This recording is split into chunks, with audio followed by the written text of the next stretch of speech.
Head tan, cold iron collar, under the mud we crawl. Heavy, the clock stopped ticking now. Silence, buried deep under the frost. Nearly 2,000 years ago, on a desolate hill in Judea, the most significant event in human history took place. The death of Jesus was not just a public execution. It was a moment that paralyzed the Roman world and defied the laws of nature.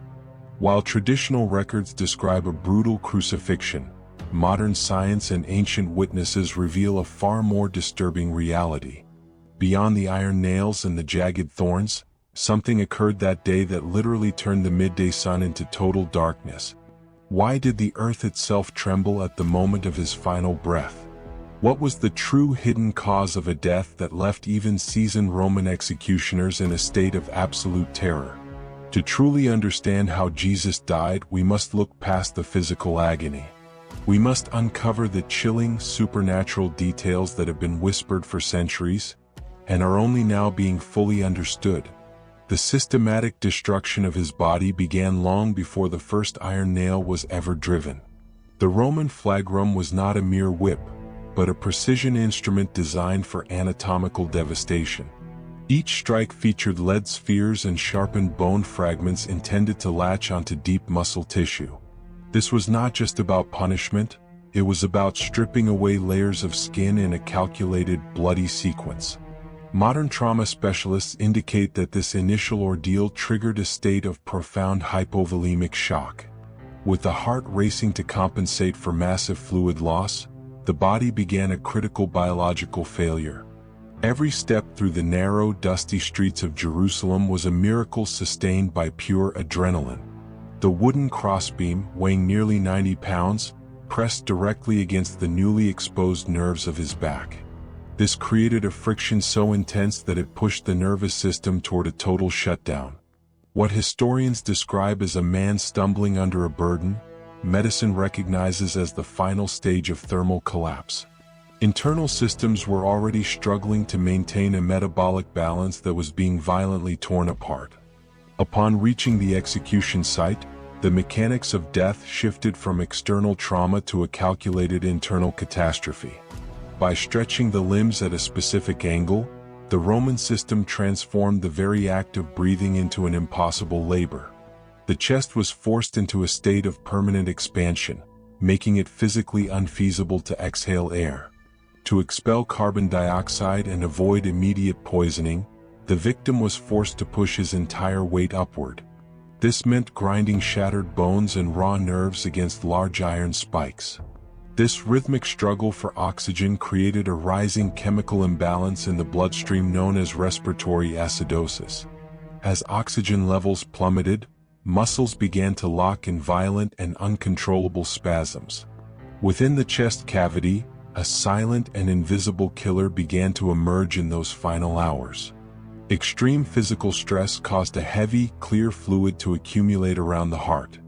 This phenomenon started to physically strangle the organ, compressing the very pump trying to keep the body alive. The heart beat against a wall of its own pressurized fluids, creating a crushing internal agony. Every word spoken was not just a message, but a biological feat that defied the laws of exhaustion. One had to choose between the electric fire of crushed nerves or the primal terror of slowly suffocating in plain sight. This was a clinical progression of total systemic failure, where every organ was pushed to its terminal limit. The body was no longer just feeling pain, it had become the stage for an absolute anatomical collapse. As the afternoon sun scorched the land, the chemical reality of the blood transformed into a toxic mixture. The brain, starved of oxygen, entered a state of hyperalertness, magnifying every sensation of rough wood and salt in the air. This is the hidden reality of the crucifixion, a documented battle between human will and the cold laws of biology. But the most disturbing forensic evidence was yet to be discovered in the silence that followed the final breath. As the vital force drained away, A new level of anatomical horror emerged from the shadows of that execution site. The focus of this medical tragedy now shifts to the most brutal anchor point at the base of the cross. A single iron nail was driven through the small, delicate tarsal bones of the feet. This act transformed every reflex movement into a fresh wave of neurological fire coursing through the condemned man's body. To prevent immediate suffocation, the body was forced to push its entire weight upward against that metal bolt. This movement ground sensitive plantar nerves against the cold, relentless iron. It was a rhythmic cycle of agony that defied the known limits of human endurance. Each breath was literally purchased with a surge of electrical pain radiating through the entire nervous system. Inside the muscle fibers, a silent and devastating chemical catastrophe was unfolding. The lack of oxygen and extreme physical exertion led to a massive accumulation of lactic acid in the tissues. This triggered violent and uncontrollable spasms, known in medicine as tetany. Meanwhile, the heart faced the crushing pressure of pericardial fluid building up around the cardiac muscle. This clear liquid began to physically strangle the organ, compressing the very pump trying to keep the body alive. Each beat became a shallow, irregular, and desperate tremor. Specialists suggest that the brain, deprived of adequate oxygen, entered a state of hyperalertness born from pure trauma. This means every external sensation was magnified thousands of times by the sensory system. The touch of the rough wood and the sting of salt air in the eyes became unbearable. The body was no longer just feeling pain, it had become a living map of total systemic failure. The documented cry of thirst was much more than a simple physical desire for water. It was the clinical marker of a deep metabolic collapse, where the throat constricts and the tongue swells in a final attempt at preservation. When the Roman spear finally pierced the side, the immediate release of blood and a clear fluid confirmed the medical reality. The heart had suffered an actual physical rupture under the unbearable pressure of those final hours. It was the biological manifestation of a vessel pushed to its absolute terminal limit. But as physical life flickered out in the heavy heat of that afternoon, the records began to point toward something beyond logic.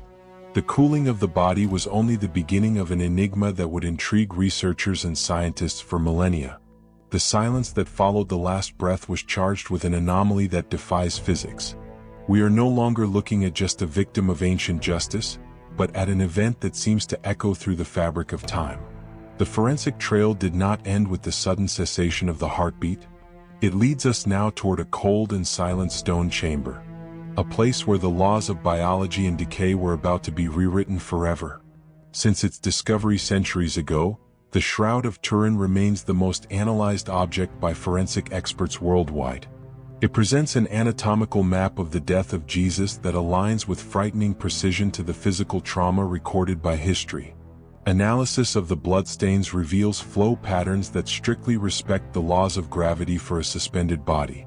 The blood did not spread in a common way, but followed precise trajectories along the arms and torso, immortalized in the fibers of the ancient linen. Experts have identified more than 120 scourge marks engraved on the fabric. The angles of these wounds suggest the coordinated work of two executioners, acting with a rhythmic and calculated technique. But the detail that most intrigues modern pathology is the total absence of signs of decomposition. This indicates that the body was in contact with the shroud for an extremely short and specific period, before the laws of biology took their natural course. It is as if time were paused in that stone chamber. At the heart of this mystery lies a phenomenon that defies the most basic laws of physics known to this day. Research conducted with NASA technology revealed that the image on the shroud is not the result of pigments or paints. It carries three-dimensional information that no artist in any era has managed to reproduce with such mathematical perfection. Studies suggest the image was formed by a massive and instantaneous burst of radiation. For a millisecond, the body may have emitted an energy so intense that it recorded its own form onto the fibers of the fabric. If this is true, we are witnessing a violation of the laws of thermodynamics.